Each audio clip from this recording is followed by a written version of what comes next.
Olá, seja bem-vindo e bem-vinda a mais um estudo aqui no nosso canal e hoje para falar sobre a sociedade orgânica da futura civilização do Espírito. Mas para chegar a esta ideia nós vamos percorrer um caminho. Primeiramente, vamos falar de Deus, de como a estrutura do universo deve ser percebida de forma orgânica dirigida pelo pensamento de Deus. Vamos falar também do princípio da correspondência do hermetismo, segundo o qual nós somos um microcosmo dentro do macrocosmo, ou então nós podemos entender que nós somos uma célula dentro desse grande organismo do universo. E essas células, tomadas em conjunto, formam um todo social. E é isso que nós podemos então entender como essa sociedade orgânica, que será a base daquilo que o Baldi chama de a nova civilização do terceiro milênio ou a futura civilização do Espírito.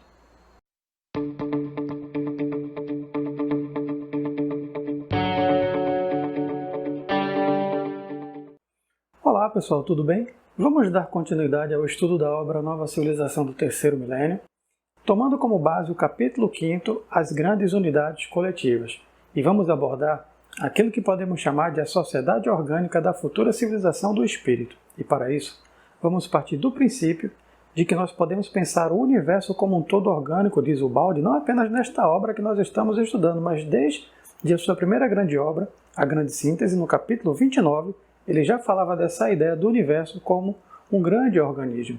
O universo se manifesta na estrutura de um organismo da qual cada indivíduo faz parte e se relaciona com as demais. O universo como um todo orgânico representa uma grande unidade coletiva, que o Baldi já abordou também na obra Grande Síntese, no capítulo 27.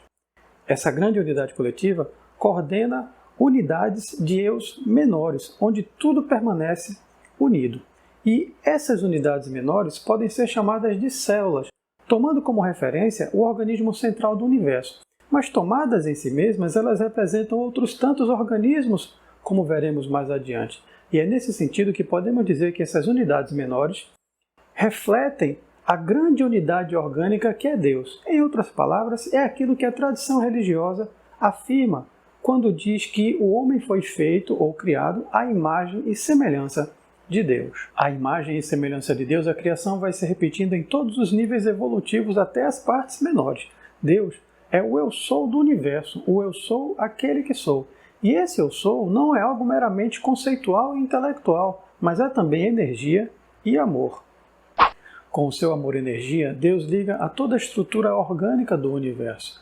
Ao irradiar o seu amor, ele rege toda essa estrutura orgânica até a periferia onde nós, menos evoluídos, nos encontramos.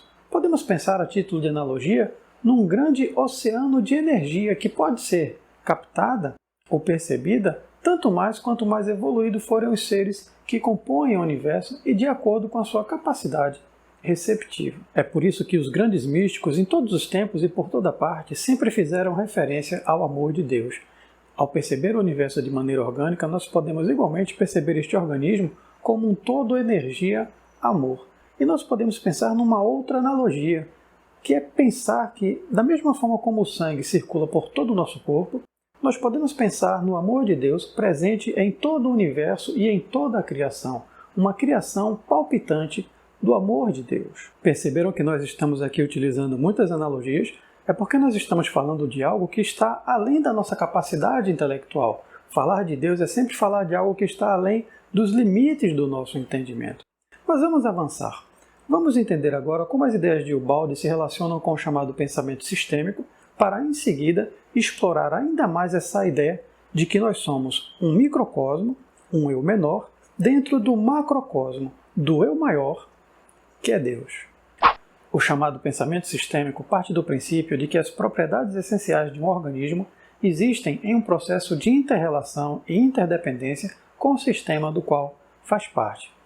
A maneira mais clara e fácil de perceber isso ou de entender isso é a partir da concepção de um ecossistema, onde existe uma relação de interdependência de todos os fenômenos de uma comunidade de organismos e suas interações ambientais como uma unidade ecológica. Estes organismos estão inseridos em ecossistemas e são eles próprios ecossistemas complexos compostos por uma infinidade de organismos menores que possuem autonomia e, no entanto, integram-se harmoniosamente no funcionamento do todo. Alguns autores desse chamado pensamento sistêmico como é o caso do físico Fritjof Capra, usam a imagem de uma teia da vida para transmitir essa ideia de um entrelaçamento e de uma inter-relação entre todos os fenômenos físicos, biológicos, psicológicos, culturais e sociais. Esta é mais uma analogia para facilitar o nosso entendimento. Pensemos na ideia de rede, uma rede em todos os níveis dos sistemas, considerando os organismos como redes de células, órgãos e sistemas de órgãos, e podemos pensar também na ideia de ecossistema como redes de organismos individuais. Está ficando um pouco complicado, não é verdade? Mas vamos ver agora um pequeno vídeo que nós preparamos para você, para ajudar o nosso entendimento e para você entender exatamente onde nós estamos querendo chegar. O estudo dos ecossistemas revela que as relações entre organismos vivos são essencialmente cooperativas, caracterizadas pela coexistência, interdependência e simbiótica em vários graus. Em cada nível de complexidade, encontramos sistemas integrados, auto-organizadores, que consistem em partes menores e ao mesmo tempo atuam como partes de totalidades maiores. As relações entre esses níveis sistêmicos podem ser representadas de forma analógica por uma árvore sistêmica. Tal como numa árvore real, existem interligações e interdependências entre todos os níveis sistêmicos. Cada nível interage e comunica-se com seu meio ambiente total. Em cada nível, o sistema que está sendo considerado pode constituir um organismo individual. Uma célula pode ser parte de um tecido, mas pode também ser um micro-organismo que, por sua vez, é parte de um ecossistema. E quase sempre é impossível traçar uma distinção nítida entre essas descrições. Todo subsistema é um organismo relativamente autônomo, mas também, ao mesmo tempo, um componente de um organismo maior. Pois bem, semelhantes a todos os seres vivos, nós, seres humanos, também pertencemos a ecossistemas e formamos nossos próprios sistemas sociais. Isso significa que somos partes integrantes de sistemas maiores que continuamente se renovam. No nível mais alto, temos a biosfera, o ecossistema do planeta inteiro, como uma teia dinâmica e altamente integrada de formas vivas e não vivas, da qual nossa sobrevivência depende profundamente. Ampliando essa forma de pensar o universo como um todo, não seria exagero supor que todas as suas estruturas, desde as partículas subatômicas até as galáxias, desde os seres microscópicos até nós seres humanos, somos manifestações dessa dinâmica auto-organizadora do universo, a qual podemos pensar inclusive em uma mente cósmica. E aqui podemos mais uma vez fazer referência aos ensinamentos da tradição dos místicos de todos os tempos, que fazem referência a essa ideia de uma interdependência e interligação entre todos os fenômenos com essa mente cósmica. E agora está ficando mais ou menos claro onde queremos chegar e como o pensamento sistêmico nos ajuda a aprofundar ainda mais as ideias de Ubaldi, a ideia de pensar Deus como sendo a grande alma do universo e concebido como uma estrutura orgânica. Vamos para o próximo ponto. Pensar que somos um microcosmo dentro do macrocosmo e como a partir dessa visão nós devemos pensar inclusive a própria sociedade também dentro desse modelo de uma estrutura orgânica. Vimos que o universo é um eu sou formado de eu sou menores. E cada parte desse eu sou menor reproduz o universal esquema do ser. Em outras palavras, cada eu sou menor repete em miniatura o macrocosmo e é em si um pequeno universo que nos fala do universo maior e do divino princípio unitário, alma do todo. Temos aqui o famoso princípio da correspondência do hermetismo que encontramos no Kybalion, segundo o qual aquilo que está em cima é como o que está embaixo e o que está embaixo é como o que está em cima. Para Ubaldi, esse eu sou menor é como uma célula dentro de um grande organismo e que não pode nem crescer e nem viver isoladamente pensando exclusivamente em si mesmo e em seu próprio benefício, mas deve viver levando em consideração todo o organismo e a vida das demais células. Essa ideia está totalmente de acordo com o pensamento sistêmico, segundo o qual um organismo que pense exclusivamente em termos de sua própria sobrevivência fatalmente acabará por destruir a si mesmo e até a possibilidade de vida no planeta, como temos aprendido por amarga experiência. Se somos como uma célula que faz parte de um grande organismo, nele e dele vive, é lógico que precisamos agir de acordo com as leis do organismo, mesmo quando, sendo limitados, não possamos conhecer e compreender. As células de um organismo humano, por exemplo, mesmo possuindo uma vida autônoma, obedecem à lei do conjunto orgânico, lei superior a delas, de simples células isoladas, e nelas se coordenam em obediência. obediência necessária, porque sem ela teremos uma anarquia que faria ruir todo o sistema. A coordenação na ordem é sempre indispensável em qualquer todo orgânico.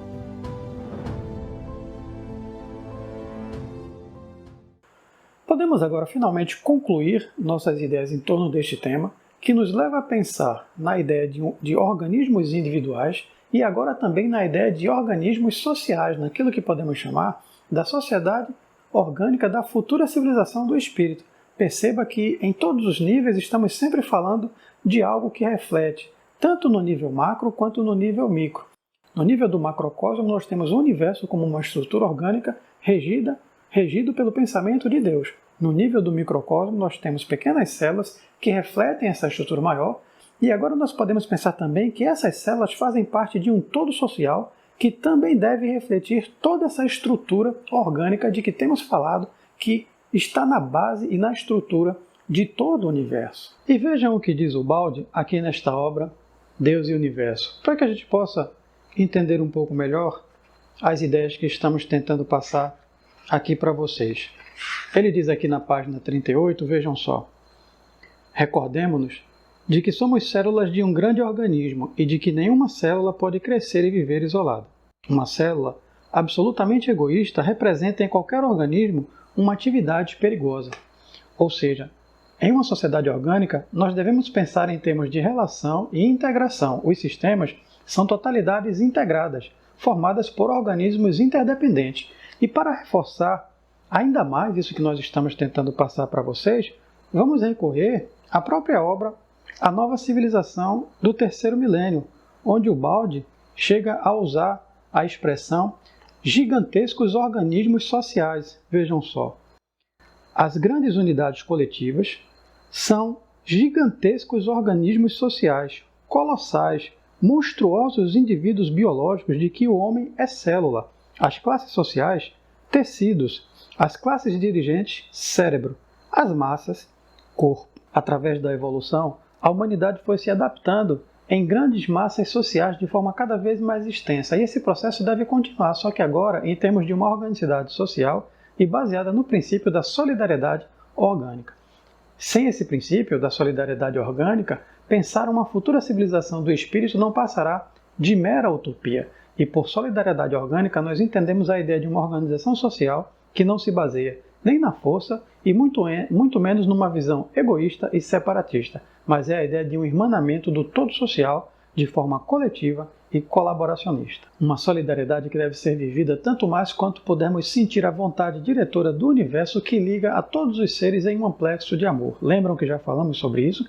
De que o grande eu sou do universo não é apenas uma ideia meramente conceitual e intelectual, mas é também energia e amor.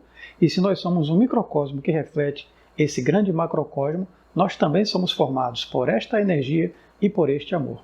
Os sinais dos tempos revelam que estamos na iminência de uma nova era para o mundo, uma era de amor, de consciência, de solidariedade, a era do Espírito. E para encerrar o estudo de hoje, vamos falar da experiência de um homem, a experiência que Ubaldi narra no primeiro capítulo da obra Deus e o Universo. Aqui não temos como falar dessa experiência completa e por isso fizemos uma adaptação. Mas se você quiser conhecer toda esta história e tiver às mãos a obra Deus e o Universo, vale a pena conhecê-la melhor. E através desta história nós poderemos perceber como todos os seres e todos os fenômenos estão entrelaçados no universo com o amor de Deus. Escutemos a história de um homem que ouvia a voz de todos os seres e com eles conversava. Um dia, o vento enfurecia e esse homem lhe falou: "Cala-te, não vês que danificas a vida? Arrancas as árvores, matas os animais, ameaças as pessoas, modera a tua corrida. Na terra não existe apenas tu e os demais elementos. Há também a vida das plantas, dos animais, das pessoas. Há espaço para todos, tanto para ti como para eles, porque tudo deve viver." E este homem, que sabia ouvir interiormente a voz dos fenômenos da vida, ouviu o vento esvoaçante como se lhe falasse: "É fatal que eu assim haja, porque fui feito assim, e porque fatal é a força que me impele e arrasta. Sou a expressão que veste esta força. Ela é todo o meu eu. Quando ela quer e diminui o impulso, também eu paro tornando-me carinhosa aragem para as plantas, os animais, os homens, para tudo que chamais vida e que desconheço. Vê bem, se me agito sempre, é porque também tenho o meu trabalho a fazer e as forças que são a minha alma devem resolver problemas e aprender soluções. Tenho a minha função, que cumpro na ordem das coisas. Não me podes pedir mais. O homem então voltou-se para uma planta que, cheia de folhas e de espinhos, invadiu todo o espaço livre ao sol, sufocando as plantas vizinhas, e lhe disse: por que és assim egoísta e malvada, prejudicando os teus semelhantes vizinhos, para que tu sozinha possas viver? Malvada? Egoísta? Respondeu a planta e continuou: que significam estas palavras? É natural que eu cuide da minha vida da mesma forma que os outros cuidam da sua. Não tenho que viver? Possuo o mesmo direito que os outros.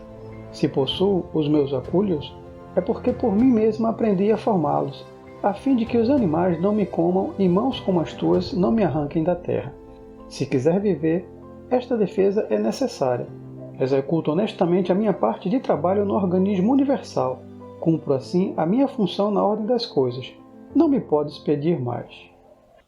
E o homem voltou-se então para um animal que avidamente espreitava a sua presa, dizendo-lhe: por que este assalto contínuo? Vós, animais, sois superiores às plantas, possuís liberdade para correr, voar, possuís olhos, ouvidos, tato, olfato, muitos sentidos e possibilidades superiores às plantas. Por que permaneceis sob esta lei feroz? E a voz da vida replicou, dizendo: se nós somos superiores à planta e mais coisas podemos perceber, não temos, porém, liberdade para agir. A nossa vida acumula experiências sensórias, mas não temos, como tens, as que chamas de experiências morais. Não somos livres para escolher, devendo seguir fatalmente a lei que nos impele sempre nesse caminho, fazendo-nos agir assim. Nós nos alimentamos, procriamos, vivemos quase que mecanicamente. Esta é a nossa experimentação, é a lição que devemos aprender. Dessa forma, tudo vai bem para nós. Em seguida, o animal fugiu em perseguição da presa, seguindo cegamente o seu instinto. O homem voltou-se então para um seu semelhante e lhe disse: eis, finalmente, um igual a mim. Resumes as qualidades de todos os seres com que tenho falado até agora. Tu possuis as férreas leis físicas do vento, a sabedoria vegetativa das plantas, os sentidos e o instinto do animal, além de possuir uma qualidade nova, a liberdade de escolha, o mundo moral com suas consequências. Tu, que possuis todas estas qualidades, por que não sois perfeito? Por que caís em culpa? E o homem lhe respondeu: caio, porque não sou perfeito.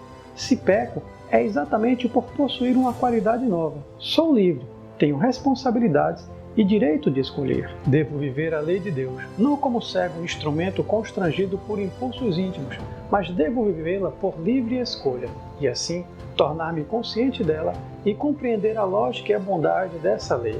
Esta é a lição que eu devo aprender.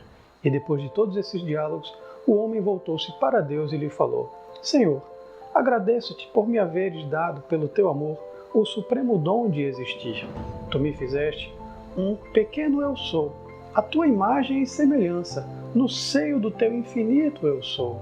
Assim, eu sou como uma pequena célula, ainda que diminuta, dentro do teu grande organismo. E enquanto assim orava, o homem volvia o olhar para todas as formas do ser e via as criaturas irmãs, dispostas de acordo com os graus de evolução, cada qual em seu lugar no grande edifício da criação, cada uma com a sua função na ordem universal, cada elemento útil no grande organismo do todo. Então o homem sentiu que havia compreendido o universo e abriu os braços a todos os seres, e compreendeu que só assim, através de um amplexo, todas as criaturas dispersas poderão encontrar-se, sentindo que fazem parte de um mesmo organismo e assim se reconstituírem no todo uno, Deus.